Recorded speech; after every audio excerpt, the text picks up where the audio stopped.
I miss black people. I know that sounds crazy, but I am from Georgia and I used to go to HBCU and the majority of my friends were black, and now I live in a small town in California and I miss black people. One of the things that I miss the most about the United States is African American people. No, we know EPA God is no longer to be here. In honor of his legacy, not Brian is God. Have you ever seen somebody realize the value of something after they walked away from it? For real. Not when it was trending, not when it was fun, but when it was gone. And suddenly now I miss it.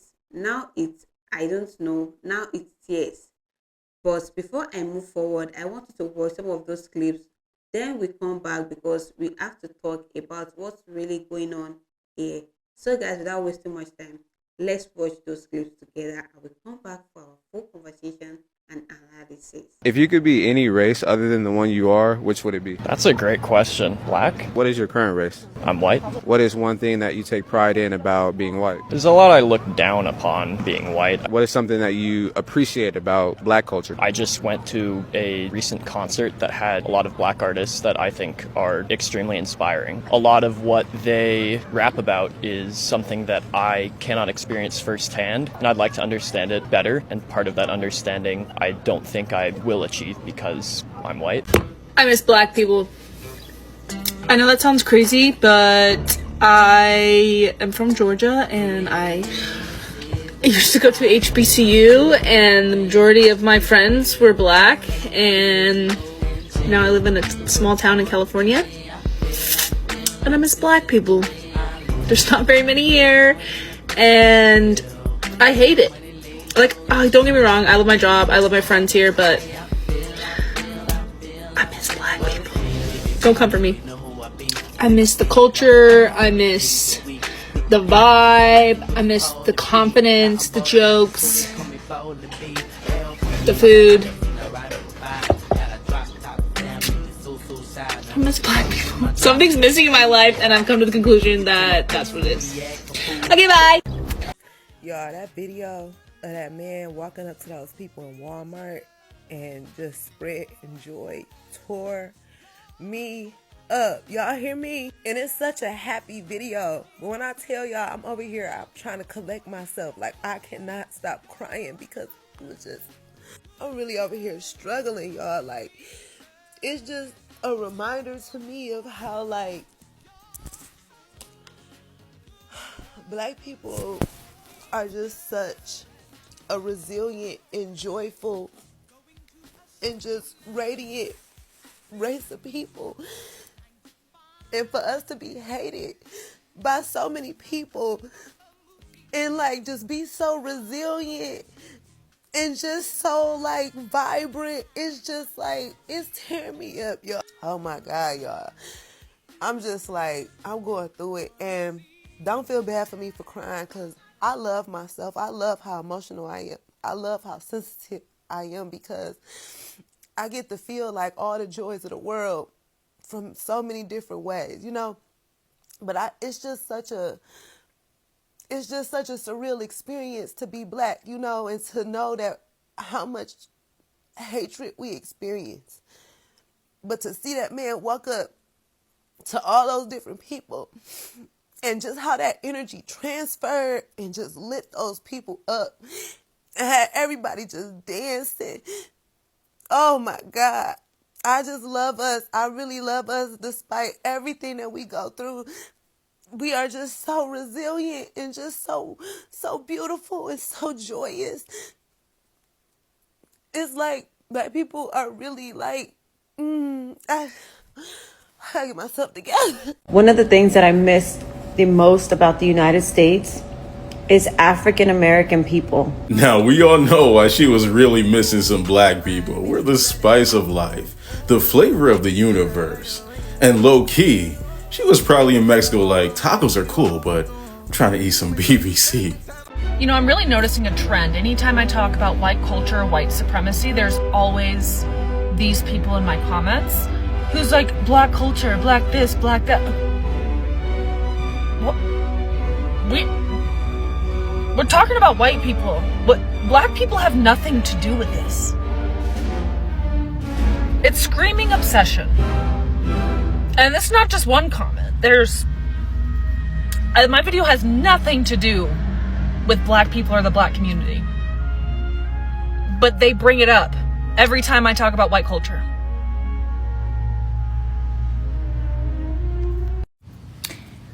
So since I made that video with the hoochie, the head hoochie, I think she changed her account again because I can't find her. I don't think she's still on that same one. But since I made that audio with her, since I made that little clip with her audio, the white people are mad. They are so mad. And I didn't even really do anything. And like, they're so mad. Honestly, I think they're so mad because they do that stuff. They want to be black so bad. Why do they want to be? You know what? They probably want to be black so bad because white people literally some of them have no personality, and then they don't have any culture. They have a little bit of culture, but I don't think they're satisfied with the culture that they've produced for themselves. White people do not hate black people. But white people is tired of the degenerate behavior that is coming out of the black community. They're tired of all the whining and crying coming from the black community. And they're tired of black people not doing anything about their own issues. And I know black people are going to say, well, take your ass to a sundown town. But have you been to y'all neighborhoods lately? Those are sundown towns. And the point that I'm trying to make is that your everyday white person that is in your local supermarket, they are not sitting there thinking about, what can I do to make this black person's life worse? The fact is, black people seems to have a problem with this top 1%, the people at the top. And quite frankly, white people have a problem with these people as well.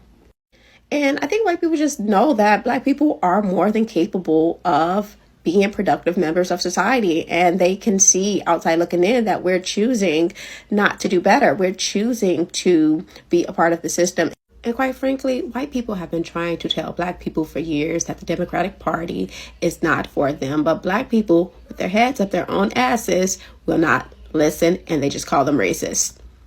White people and black people built this country together. And I think it's about time we start having some respect for each other.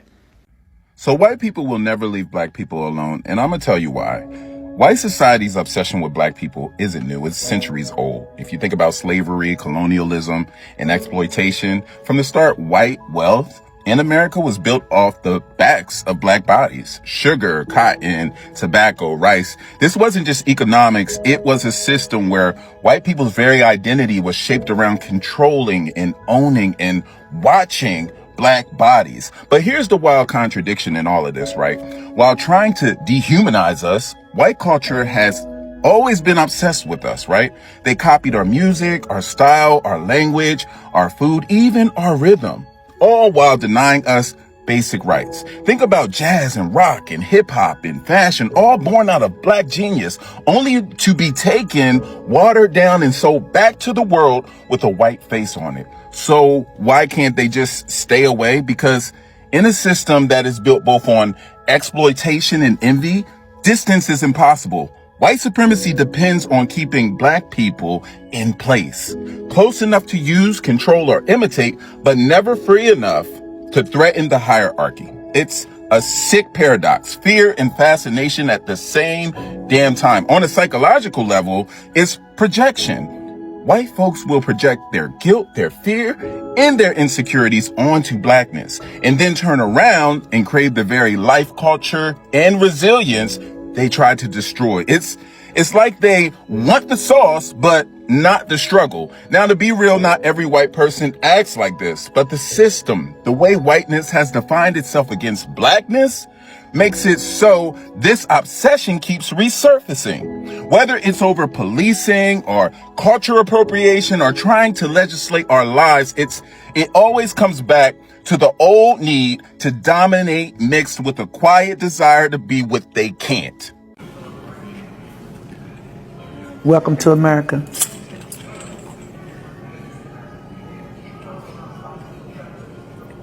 Tell me what you're thinking. Just so much. Kleenexes, please.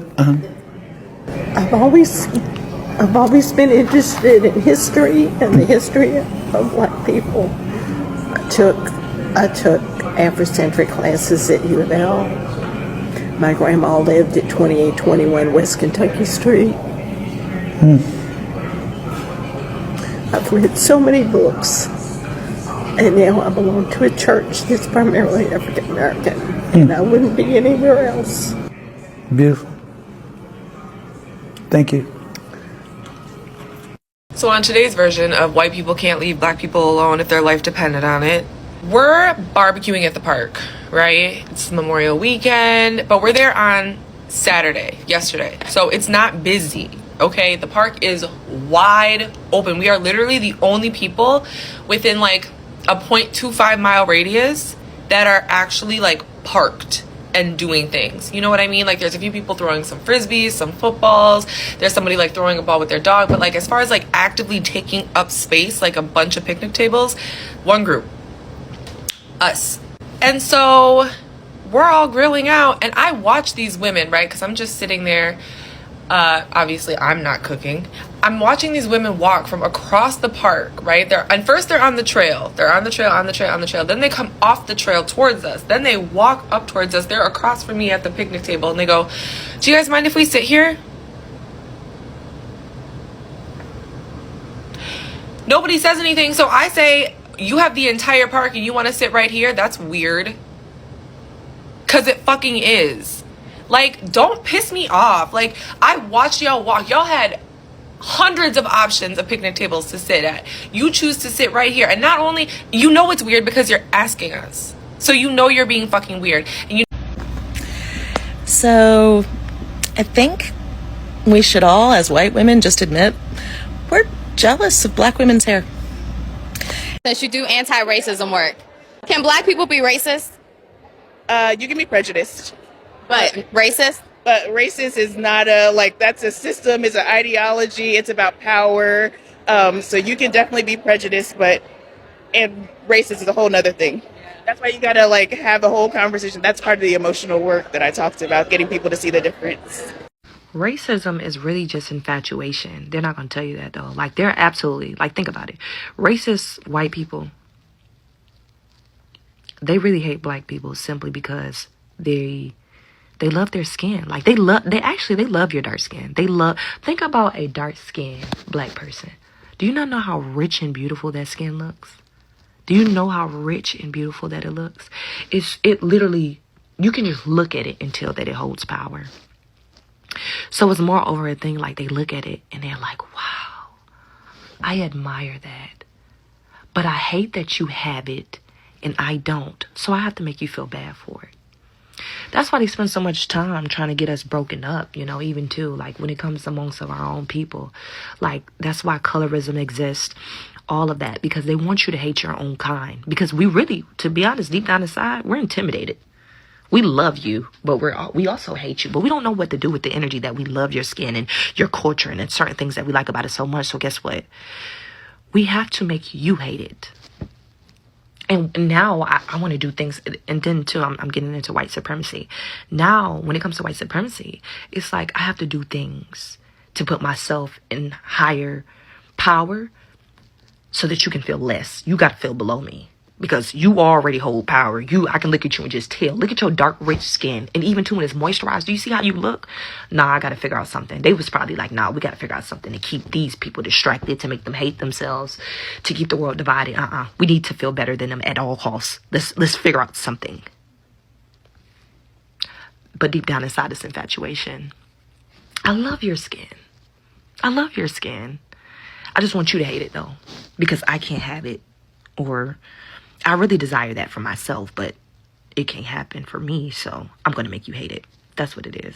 Might be a hot take, but if America wants to actually heal, we need to completely end the concept of whiteness. White people like to cling to this idea that we are inherently a superior race. The concept of whiteness wasn't invented until the 17th century. Even then, it was only used to justify oppression of people based off their skin color. So you could easily identify who was somebody in power and who wasn't. If you saw a white person walking down the street versus a black or brown person, you can immediately assume social status, which if you're trying to extract wealth from those individuals, makes it very easy to tell the place of those people. That's why I think it's so ridiculous when people are like, oh, white people are superior because because we literally could not do anything throughout history by ourselves. We had to have black and brown people do it for us because we're so fucking incompetent. Whiteness isn't real. It's a social construct made up under capitalism to exploit wealth and extract resources. You are not special because you have lighter skin. You are not God's chosen people because you have light skin. Even calling yourself a white person doesn't even make any fucking sense because it was something that was created relatively recently and only under the basis of creating a system of slavery and oppression. The concept of race as a whole is completely made up. So shut the fuck up. What did black people do to be hated so bad and so much? Like, I'm talking beyond slavery. Like, today still. We was just watching the Hurricane Katrina documentary on Hulu, and I'm like, bruh, like, the folks literally lost everything, and then they came in treating them like they was criminals, and like, and then I was like, and then there was the one scene where they was saying how if they seen them, they was just shooting them, and the old white guy with the beard was like, yeah, man, it was like open season and some, and then the dude was like, well, how many do y'all think? It doesn't matter, who really cares? I'm like, bro, like, we really done been through some stuff. And then I was telling my wife, I'm like, them same people in them documentaries, like, they still alive. It was only 20 years ago. Like, some of these people are still alive. We got no clue who they are, but that same energy, that same mindset, it still lives amongst us. And what bothers me the most is, like, everybody done always hated us, and then we help them out by hating ourselves. Like, we can't come together and work together. So we kind of, you know what I'm saying? It's just, I don't know, bro. It bothers me. Hi, Black 1000. I answered this a little bit earlier today, but I was going to try to elaborate a little bit. From my experience, because I can't speak for everyone, all white people or their experiences, but from my experience, it was more like taught to fear you than hate you. I was taught that you were dangerous, that you hated white people. I can remember being told that, like, I couldn't go in certain parts of town because, like, if I was just walking down the street, I would have been, like, murdered or raped or something. It was just more like the rhetoric in the background. Part of my white privilege is I can put down my anti-racist torch and, like, not think about this because it's not negatively affecting me. In that, we also have white privilege in our racism because we don't have to carry it around all the time. It's not, like, front of mind. It's not like I was constantly being berated with, like, bad rhetoric about black people. It's always just, like, in the background, like, being reinforced with, you know, racist jokes or racist comments about people, or, you know, using racial slurs to degrade people. So it still happens today. I'm like, there's a park by my house and they have public events for, like, Easter. They'll have an Easter egg hunt, but we go to them and it's predominantly black people that attend. And I will have white people in my life when they'll be like, oh, what are you doing Saturday? I'm like, oh, we're going up to the park by our house. And they're like, you know, it gets really dark around there, which is now, like, code for there's too many black people. Or they'll be like, oh, it's really going to be really dark there, so why don't you go over to this part of town, to that park? And I'm just like, yeah, we've been many times, we enjoy it, that's why we're going. But it's just that constant, like, thread through, like, theme throughout. And I feel like some of that doesn't answer the question as to, like, why people feel that way, but again, it's just been ingrained in us since children to fear you, which easily turns to hate, right? If you are scared of them and think that they're going to, like, threaten your way of life or threaten your well-being, then you are going to hate them. And it's wild, and I'm trying to break down these barriers. I really just want people to see, like, push back on those thoughts, peel back the onion a little bit. Like, why do you have these thoughts? Where did they come from? Are they rooted in fact? Are they rooted in your experiences? And I've said this before, but when you isolate yourself away from a group that you have hatred for, whether it's black people or the LGBTQIA community or the trans community or Muslims or whoever, when you don't have actual experiences with these people on a regular basis, it is easy to continue to believe the bullshit that you've been told because you don't have anything to judge it against except for believing people you love and trust in your life that have told you these things. So more than anything, I encourage white people to engage with these communities, make friends, have experiences, build your own narrative, so at least it's built on something real and just not something that you've been told that's been passed down through generations that have been built on hate. I love being a black woman because your entire life is literally just people being jealous of you, especially if it's coming from racism. Like, imagine being the most hated race on the planet, yet every other race that claims to hate you copies you. I cannot imagine being racist yet using black-owned hair products. I can't imagine being racist yet listening to rap or R&B or hip-hop music. I can't imagine being racist that you will go out of your way to make me mad. I can't imagine being so racist to the point where you are just jealous. Just straight up jealous. If you guys haven't seen my racism is just jealousy video, go ahead and watch it because it is. But yeah, I just love how my existence makes other people mad. Like, it boosts my ego, if you know what I mean. It's like knowing a girl is jealous of you when you literally did nothing wrong to her, yet she's over here talking shit about you, she's over here being insecure. It's just like, babe, like, you're only raising my ego. This is how I feel about racists. We know he's being God and he no longer can be here. In honor of his legacy, we're not crying in God. We're not shaming anybody, God. We're just humbling ourselves before you. Yes, Lord. You brought the thunder and rain today, God. Because Satan takes a hell today. Father, in Jesus' name, you get the victory. Father, we ask for forgiveness from our black brothers and sisters for years and years of racism, of systematic racism. I pray to God that this does not come off as offensive to anybody, because I mean this with the utmost love and respect from the bottom of my whole entire heart. But when a black woman calls me baby, there is so much, what kind of magic are you putting in there? Because that shit hits harder than crack. Every single time, every encounter in my life that I have had with a black woman where she calls me baby, I have never felt more loved and supported in my entire life. I feel almost imprinted on. Like, are you my mother? I will go to the ends of the earth for that woman. Okay? Ride or die. Because it may have just been a very quick one-time encounter for her. But for me, you don't understand. We're like this. How, call me, beat me if you gotta reach me, because I will do whatever. How can I be of service? So you have watched that, right? Let's be honest for a second. This is not just about missing people.